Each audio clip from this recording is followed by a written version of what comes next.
ఉపాధి పథకాన్ని భారతదేశంలోనే తెలంగాణ రాష్ట్రం మొదటగా వచ్చినటువంటి మీ టెక్నికల్ అసిస్టెంట్ల సేవల అమోఘం. మరి అలాంటి కృషితోటి ఇలా తెలంగాణ రాష్ట్రం జాతీయ ఉపాధి హామీలో భారతదేశంలో మొదటగా మీకు మరి ప్రభుత్వం అన్ని విధాల అండదండ ఉంటుంది. మీ డిమాండ్లు మీ న్యాయమైనటువంటి కోరికల సాధనలో శ్రీ యాదగిరి లక్ష్మణస్వామి ఆశీస్సులతోటి ముఖ్యంగా ఆలయ నియోజకం యాదగిరిలో పెట్టడం చాలా సంతోషం. దీనికి 33 జిల్లాల టెక్నికల్ అసిస్టెంట్లకు ఈ సభ అధ్యక్షులు మీ రాష్ట్ర నాయకులు వెంకట్రామరెడ్డి గారికి, అదేవిధంగా జిల్లా అధ్యక్షులు మా సన్నిధులు రమేష్ గారికి, మీ అందరికీ అన్ని విధాల వెన్నంటుండి ఆనాడు ఉద్యమకాలం నుంచి కూడా మీ అందరికీ వెన్నుదంటున్నటువంటి మా పెద్దలు మా ఉపేంద్రన్న గారు, వేదికమైనటువంటి 33 జిల్లాల అధ్యక్షులు, ఇక్కడికి వచ్చినటువంటి సుమారు 1000 నుంచి 1000 మంది టెక్నికల్ అసిస్టెంట్లకు పేరు పేరున ధన్యవాదాలు చేస్తున్నాం. ఇలా పేదోడు 3 పూటల కడుపులో అన్నం తింటుండంటే ఆ రోజు యూపీఏ ప్రభుత్వంలో తల్లి సోనియమ్మ నాయకత్వాన యూపీఏ చైర్పర్సన్గా మన్మోహన్ సింగ్ గారు ప్రధానమంత్రిగా ప్రతి పేదవాడికి స్థానికంగా పని కల్పించాలి, వలసలు ఉండకూడదు, ఏ గ్రామంలో ఆ గ్రామంలో పని కల్పించాలని చెప్పి భారతదేశంలో ప్రపంచ దేశం మెచ్చే విధంగా గొప్ప పని కల్పించినటువంటి ఈ మహాత్మా గాంధీ జాతీయ ఉపాధి పథకాన్ని ప్రారంభించింది కాంగ్రెస్ పార్టీ తల్లి సోనియా మన్మోహన్ సింగ్ గారు. మరి సుమారు 20 సంవత్సరాలు 2000 అంటే 19 సంవత్సరాలు పూర్తి చేసుకొని 20 సంవత్సరాలు పోతున్నాం. మరి అలాంటి తరుణంలో ఇలా చిన్న ఉద్యోగులకే పే స్కేళ్ళు ఇలా టీఏడీలు ఇస్తున్నారు. మరి ప్రతి గ్రామంలో అహర్నిశలు అక్కడ రైతులకు, వ్యవసాయ కూలీలకు, అక్కడ ఉన్నటువంటి టెక్నికల్ అసిస్టెంట్లకు కానీ పని కల్పిస్తూ ఏ పని చేయాలన్నా మీరే ఆ పని క్రియేట్ చేసి దాన్ని అంచనా వేసి దాన్ని బిల్లు వచ్చే విధంగా ఆఖరికి అక్కడ ఉన్నటువంటి కూలీలకు కూడా పని కల్పించి డబ్బులు ఇప్పించేంత వరకు కూడా మీ శ్రమ మీ కష్టం ఉంది. కాబట్టి ఇవాళ తెలంగాణ రాష్ట్రం భారతదేశంలో జాతీయ ఉపాధి పథకంలో అగ్రగామిగా ఉన్నదంటే మీ అందరి కృషి, మీ అందరి కష్టఫలం. మన అలాంటిది మీ హక్కుల కోసం తప్పకుండా ఈ ప్రజాప్రభుత్వంలో గౌరవ ముఖ్యమంత్రి నేతృత్వంలో తప్పకుండా మీకు రావాల్సినటువంటి న్యాయమైనటువంటి ఇలా టీఏడీఎల్ విషయంలో కానీ, మీ రెగ్యులేషన్లో కానీ, మీ పే స్కేల్ విషయంలో మీ బిడ్డగా మీ తరఫున అసెంబ్లీలో మాట్లాడతామని చెప్పి ఈ వేదిక నుంచి మీకు మాటిస్తున్నా.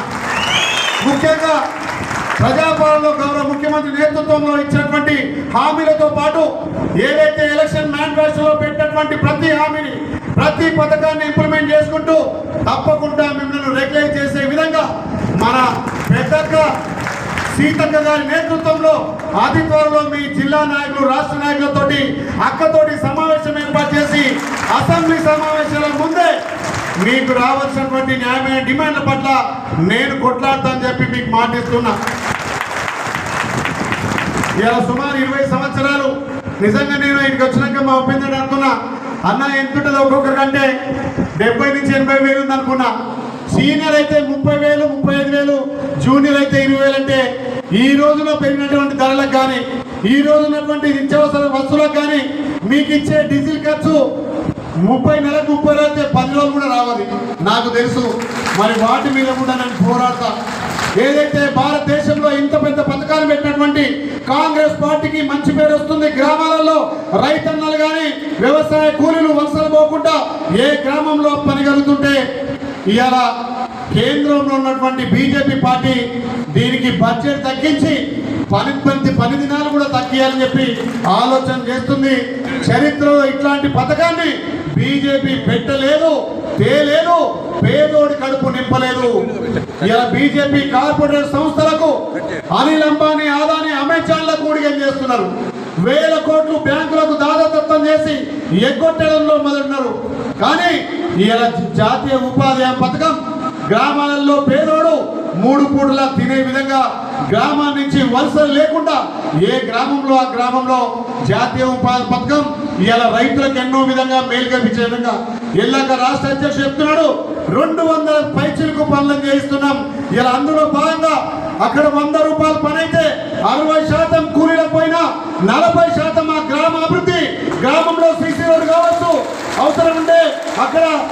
కమిటీలు కావచ్చు, గ్రామ పంచాయతీ కావచ్చు, ఎన్నో రకాల మెటీరియల్ కాంపౌండ్ కుండా తీసుకుంటున్నామంటే ఇది భారతదేశంలో గొప్ప చరిత్ర.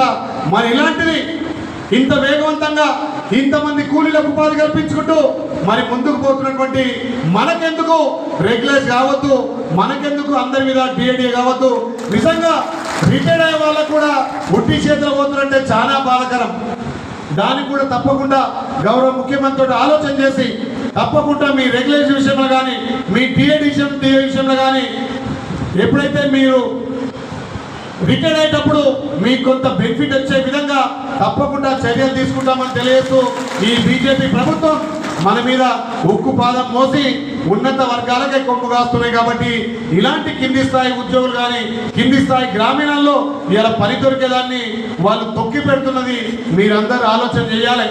మొన్న జరిగినటువంటి ఎలక్షన్లలో నిజంగా నాకు ఒక కొండంత అండగా గ్రామ స్థాయిలో ఫీల్డ్ అసిస్టెంట్లు, మండల స్థాయిలో టెక్నికల్ అసిస్టెంట్లు నాకు అండగా ఉండి ఆలేరులో భారీ మెజార్టీ 50,000 మెజార్టీ వచ్చిందంటే అందులో మీ ఫీల్డ్ అసిస్టెంట్లు, టెక్నికల్ అసిస్టెంట్లు మీ చెరుకులో ఉన్న వాళ్ళ కృషి వల్లనే నాకు 50,000 మెజార్టీ వచ్చింది. సైనికులుగా పనిచేసారు. ఇలా తెలంగాణలో ప్రజాపాలన రావడానికి కూడా మీ అందరి కష్టఫలం ఉందని చెప్పి చెప్పక తప్పదు. కాబట్టి ఇది మీ చేత ఏర్పడిన ప్రభుత్వం మీకు అన్ని విధాల అండ ఉంటుందని తెలియజేస్తూ ఇప్పుడు వచ్చే అసెంబ్లీలో మీ పక్షాన కొట్లాడి తప్పకుండా గౌరవ ముఖ్యమంత్రి ఒప్పించి మీకు పే స్కేల్ సాధిస్తానని చెప్పి తెలియజేస్తూ ఇంకా చాలాసేపు మాట్లాడుండే నాకు పెద్దలు ఏం చెప్పారు, అన్న అట్లా 5 నిమిషాలు వచ్చి ఇట్లా అని చెప్పారు. కానీ ఇంతమందిని చూస్తే కడుపు నిండుతుంది.